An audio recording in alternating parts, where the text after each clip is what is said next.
कौसल्या सुप्रजा रामा पूर्वा संध्या प्रवर्तते उत्तिष्ठ नरशार्दूला कर्तव्यं दैवमाह्निकम्।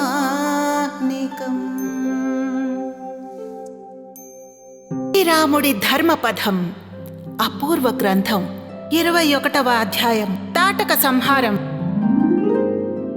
పిన్న వయస్సులో లక్ష్మణ సమేతుడై రాముడు విశ్వామిత్రుడి యాగరక్షణకు ప్రథమంగా అడవులకు వెళ్లాడు. దుష్ట స్త్రీ తాటకను వధించాడు. తర్వాత చేయబోయే అసుర సంహారానికి ఇది నాంది. అయినప్పటికీ తాటక ఒక స్త్రీ కనుక శ్రీరాముడు ఆమెను వధించుట ధర్మసమ్మతమేనా అన్న చర్చ ఉంది. దానికి పూర్వాపరాలు పరిశీలిద్దాం. తాటక సుకేతుడను యక్షుడి కుమార్తె, బ్రహ్మ వరప్రసాదిని, 1000 ఏనుగుల బలం కలది. సుందణ్ణి వివాహమాడి మారీచుడికి తల్లి అయింది. యాగరక్షణకు రాముణ్ణి కోరుట మహర్షి విశ్వామిత్రుడొచ్చి దశరథుణ్ణి కలిశాడు. యాగ సంరక్షణ చేయమని ఆ మహారాజును కోరలేదు, రాముని పంపమని మాత్రమే అడిగాడు. నేనొక యజ్ఞం చేస్తున్నాను. మారీచ సుబాహులను 2 రాక్షసులు యజ్ఞవేదిక మీద రక్త మాంసాలు గుమ్మరిస్తూ విఘ్నం కలిగిస్తున్నారు. ఆ యజ్ఞ సమయాన కోపం ప్రదర్శించరాదు కనుక శాపం ఇవ్వలేను. అంచేత పరాక్రమవంతుడైన రాముణ్ణి నాతో పంపించు. అతడా రాక్షసుల్ని సంహరించగల సమర్థుడు. అతడి వల్ల తప్ప మరెవరి వల్ల నా కార్యం సఫలం కాదు అని విశ్వామిత్రుడు చెప్పాడు. దశరథుడు దుఃఖితుడు, భయకంపితుడు అయ్యాడు. రాముడు బాలుడని వీరులు సూరులు అయిన సైనికుల్ని తీసుకుని తానే వచ్చి యాగ సంరక్షణ చేస్తానన్నాడు. కాని మహర్షి అంగీకరించలేదు. రాముడు సామాన్యుడు కాదని, అతడి యథార్థ స్వరూపం తన వంటి తపోధనులకు మాత్రమే తెలుసునని చెప్పాడు. దశరథుడికి వశిష్ఠుడు నచ్చచెప్పాడు. విశ్వామిత్రుని రక్షణలో ఉన్నంతవరకు రాముడికి ఏమీ కాదని వివరించాడు. విశ్వామిత్రుడు రాక్షసులను స్వయంగా నిగ్రహించగల శక్తిమంతుడైనప్పటికీ కేవలం నీ కుమారునికి మేలు చేయడానికే నీ వద్దకు వచ్చి అర్థిస్తున్నాడని చెప్పి ఒప్పించాడు. రామలక్ష్మణులు 2 యాగ సంరక్షణార్థం విశ్వామిత్రుని వెంట వెళ్లారు. రాముడినే కోరడంలో ఆంతర్యం. విశ్వామిత్రుడు ప్రత్యేకంగా వచ్చి రాముడిని తనతో పంపమని కోరాడు. రాముడు కౌమారంలో ఉన్నాడని తెలిసి అడిగాడు.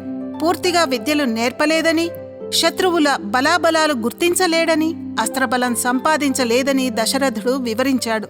యుద్ధ నేర్పు లేదని కూడా తెలియచేశాడు. కాని విశ్వామిత్రుడు అతని ప్రార్థన మన్నించలేదు.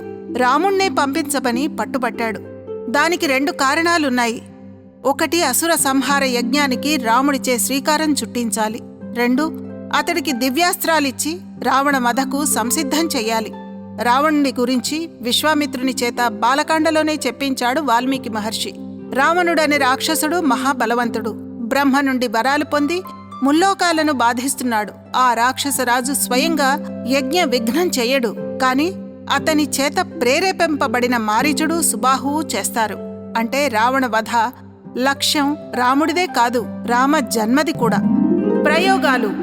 ఇంతదాకా రాముడు రాజ సౌకర్యాల మధ్య సుఖంగా పెరిగాడు. అడవి అంటే ఏమిటో, అక్కడి జీవనం ఎలాంటిదో, రాక్షసుల మాయలేమిటో, వారిని ఎదుర్కోవడం ఎలాగో తెలీదు. అవన్నీ ఈ యాత్రలో తెలుసుకున్నాడు. అవన్నీ ప్రాక్టికల్గా బోధించడానికే విశ్వామిత్రుడు అతడిని తీసుకొచ్చాడు. అసలు సిసలు గురువయ్యాడు. రామలక్ష్మణులు కాలినడకనే వెళ్లారు. గురువు ఎక్కడికి తీసుకెళ్తున్నాడో తెలీదు. అయినా గురువు మీదే దృష్టి నిలిపారు. అనుసరించారు తప్ప ప్రశ్నించలేదు. అదే ఉత్తమ శిష్యుడి లక్షణం. తమని తాము రక్షించుకుంటూనే గురువు రక్షణకు, అతడి కార్య సాఫల్యానికి సంసిద్ధులై దృఢ దీక్షతో వెళ్లారు. దారి పొడవునా ఎన్నో కథలు చెప్పాడు. ఎన్నో మెలకువలు, జాగ్రత్తలు చెప్పి మరెన్నో బోధించాడు. రాముని శిష్యత్వానికి సంతోషించి విశ్వామిత్రుడు బల అతిబల ఉపదేశించాడు. వాటి వల్ల బడలిక, ఆకలిదప్పులు ఉండవు. తాటక వధానంతరం గురువు మరింత సంతుష్టుడై ఎన్నో అస్త్రశస్త్రాలు బహుకరించాడు.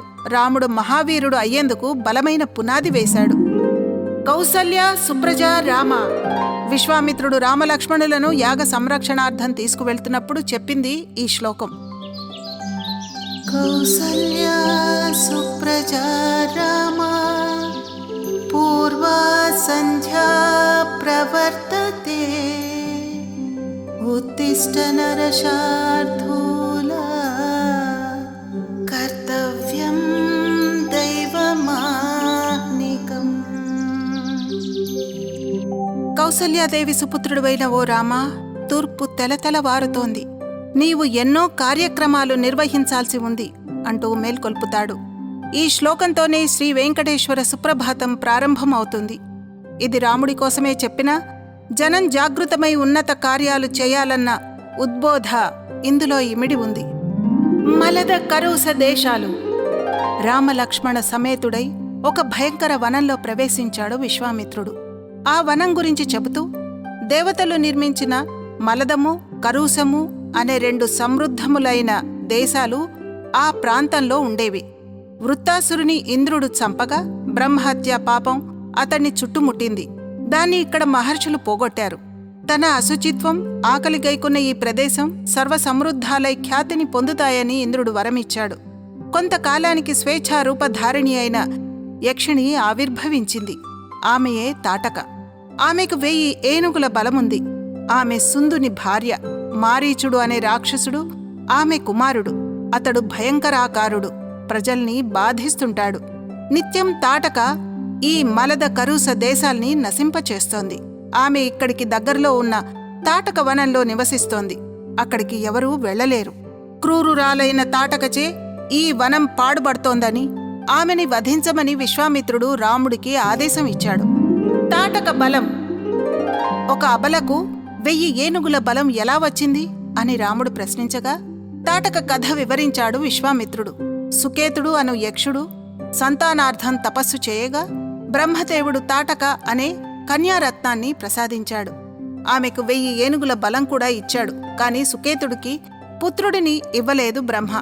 అగస్త్య మహర్షి సుందుని శపించి చంపగా ఆగ్రహించిన తాటక మారీచులు ఆ ఋషిని ఎదిరించారు. ఆమె ఆయన్ని భక్షించబోయింది. నీవు భయంకర రూపిణివి, మనుష్యులను భక్షించే మహాయక్షిణివి అవుతావు. ఈతడు రాక్షసుడవుతాడు అని శపించాడు అగస్త్యుడు. దాంతో తాటక పగబట్టి అగస్త్యుడు సంచరించిన ఈ దేశాలను నాశనం చేస్తోంది. విశ్వామిత్రుడి ఆదేశం. తాటక వృత్తాంతం చెప్పి దుర్మార్గురాలు, దుష్ట పరాక్రమవంతురాలైన ఈమెని గోబ్రాహ్మణ హితం కోసం వధించు. నువ్వు తప్ప ఇంకెవరూ ఈమెని సంహరించలేరు అని ఆదేశించాడు. స్త్రీని వధించుట అని రాముడు సందేహిస్తాడేమోనని ముందుగానే అది ధర్మయుతమే అని వివరించాడు. రాజకుమారుడు ధర్మాత్ముడైన రాజు ప్రజారక్షణార్థం క్రూరము, దోషము, పాపము అయినది ఏదైనా సరే చెయ్యాలి. ఇది రాజ్యపాలకులు అనుసరించాల్సిన ప్రాచీన ధర్మం. ధర్మ విరుద్ధంగా ప్రవర్తించే ఈమెని వధించు అన్నాడు విశ్వామిత్రుడు. అంతటితో ఆగక కొన్ని ఉదాహరణలు ఇచ్చాడు. విరోచుని కుమార్తె మంధర భూమిని చంపపోతే దేవేంద్రుడు ఆమెను చంపాడు. లోక కళ్యాణం కోసం విష్ణువు భృగు మహర్షి భార్యను వధించాడు. ఇంకా ఎందరో పురుష శ్రేష్ఠులు ధర్మం పాటించని స్త్రీలను వధించారు. కనుక నీవు ఈమెను హతమార్చు అని రాముణ్ణి ప్రోత్సహించాడు విశ్వామిత్రుడు. ఆడ మగ ఎవరు చేసినా అధర్మం అధర్మమే, శిక్షార్హమే. యాగధ్వంసం.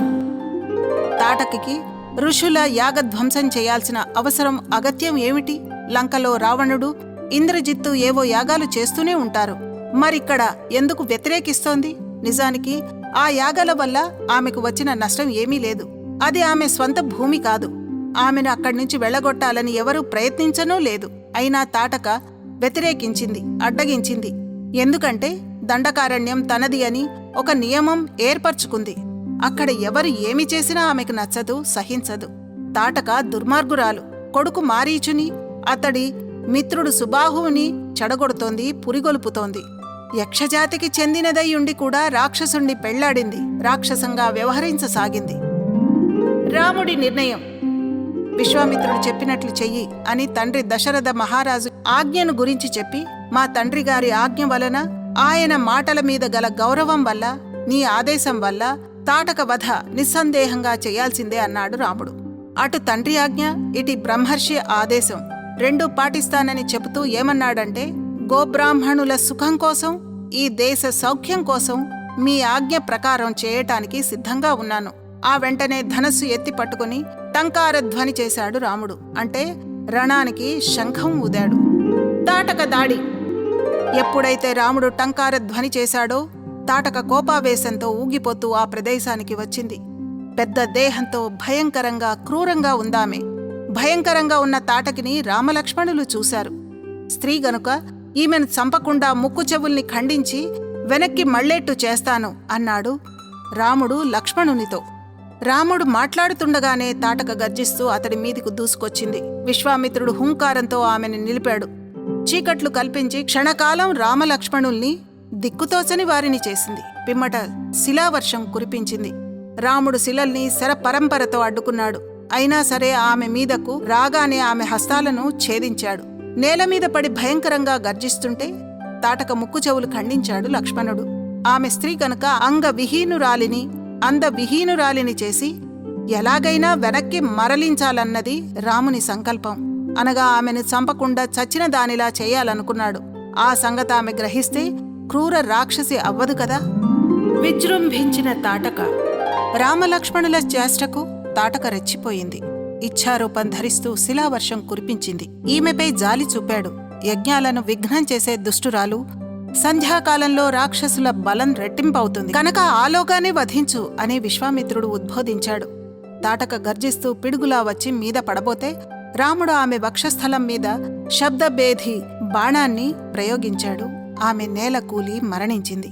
దేవేంద్రుడు, దేవతలు వచ్చి రాముణ్ణి ప్రశంసించారు. రాముడికి లోకహితం కోసం మరిన్ని శస్త్రాస్త్రాలు ప్రసాదించు అని విశ్వామిత్రుడికి చెప్పారు. దివ్యాస్త్రాలు అనుగ్రహించుట. రాముడు చేసిన ఘనకార్యానికి అతి సంతుష్టుడైన విశ్వామిత్రుడు ఆ మరునాడే దివ్యాస్త్రాలను ఉపదేశించాడు. ధర్మచక్ర, కాలచక్ర, విష్ణుచక్ర, ఇంద్రాస్త్రం, వజ్రాస్త్రం, శూలాస్త్రం, బ్రహ్మ శిరో నామకాస్త్రం, ఐషికాస్త్రం, బ్రహ్మాస్త్రంలను విశ్వామిత్రుడు రాముడికి ప్రసాదించాడు. మోదకి, శిఖరి అనే గదలను, ధర్మపాశం, కాలపాశం, వరుణపాశం, వారుణాస్త్రం, శుష్క అర్ధాలనే పిడుగులు, పైనకాస్త్రం, హయ శిరస్సు, క్రౌంచాస్త్రం ఇచ్చాడు. అసురులు ధరించే కంకాళం, కపాలం, కంకణాలతో పాటు వైద్యధరమనే మహాస్త్రం, నందన ఖడ్గం, గాంధర్వ మానవాస్త్రాలు, సౌరాష్ట్రం, దర్పణ, శోషణ, సంతాపన, విలాపనాస్త్రాలు, మదనాస్త్రం, మోహనాస్త్రం తదితర ఎన్నో అస్త్రశస్త్రాలను ప్రసాదించాడు. తాటక వధాను ప్రాథమిక పరీక్షలో ఉత్తీర్ణుడైనందుకు గురు ప్రశంసతో పాటు రామునికి లభించిన అస్త్ర సంపద ఇది. ఇందు నిమిత్తమే రాముడిని ప్రత్యేకంగా ఎన్నుకున్నాడు విశ్వామిత్రుడు. రాముడి ప్రతిస్పందన. విశ్వామిత్రుడు ఇచ్చిన అనేకానేక అస్త్రాలను అందుకున్న రాముడు వాటిని మనస్సులో సంచరించమని చెప్పాడు. అంతటితో ఊరుకోలేదు. ఆనందంతో ఉబ్బి తబ్బిబ్బవలేదు. మునిశ్రేష్ఠ, దయచేసి నువ్వు ఉపదేశించిన అస్త్రాల ఉపసంహరణ కూడా ఉపదేశించు అని కోరాడు. ప్రయోగించే నేర్పరే కాదు, ఉపసంహరించగల జ్ఞానము ప్రయోగుడికి అత్యవసరం అనే జ్ఞానం కలవాడు రాముడు. రాముడి మాటలకు ఎంతో సంతసించి అస్త్ర ఉపసంహార మంత్రాలు కూడా ఉపదేశించాడు విశ్వామిత్రుడు. నీవు సత్పాత్రమైన వాడవు అంటూ మరిన్ని అస్త్రాలు అనుగ్రహించాడు. విశ్వామిత్రుడి అనుగ్రహంతో రాక్షస సంహారానికి కావలసిన అస్త్రశస్త్రాలను సమకూర్చుకున్నాడు రాముడు. యాగరక్షణ. రామలక్ష్మణులు 6 రాత్రులు 6 పగళ్లు నిద్రలేనివారై ఆ తపోవనాన్ని రక్షించారు. ధనుర్ధారులై విశ్వామిత్రుని సమీపాన్నే ఉండి ఆయన్ని రక్షించారు. పిమ్మట యజ్ఞవేది జ్వలిస్తుంటే మారీచ, సుబాహులు వచ్చి రక్తమాంసాలను వర్షించారు. రాముడు మానవాస్త్రం ప్రయోగించి మారీచుని గుండెల మీద కొట్టగా అతడెళ్ళి 100 యోజనాల దూరంలోని సముద్రంలో పడ్డాడు. మానవాస్త్రం గురించి లక్ష్మణుడికి అది స్పృహ పోగొట్టి తీసుకుపోతుంది తప్ప ప్రాణం తీయదు అని వివరించాడు. ఈసారి ఆగ్నేయాస్త్రం గ్రహించి సుబాహు మీద ప్రయోగించగా అతడు నేల కూలాడు. అలాగా విశ్వామిత్రుడి యాగం నిర్విఘ్నంగా పూర్తయింది. నా స్త్రీ వధ్య. స్త్రీని చంపరాదని చెప్పింది వేదం. తాటక చరిత్ర చెడ్డది. అగస్త్యుని శాపాన్ని పొందిన కళంకిత. చంపేయి ఆదేశించాడు విశ్వామిత్రుడు. అయినా రాముడు తొందరపడలేదు. తాటకిని హెచ్చరించాడు. ముక్కు చెవుల్ని ఖండింపచేశాడు. అయినా వెనక్కి వెళ్ళకపోయేసరికి నారి మోగించి మరోసారి హెచ్చరించాడు. అయినా లెక్క చేయకుండా విధ్వంసానికి పూనుకుంది. నారి సంధించక తప్పలేదు. తాటకని కూల్చేశాడు. ఇందులో రాముడి దోషం లేశమంతమైనా లేదు. పైగా రావణ వధకు సంసిద్ధం అవడానికి తాటక వధ నాంది అయ్యింది.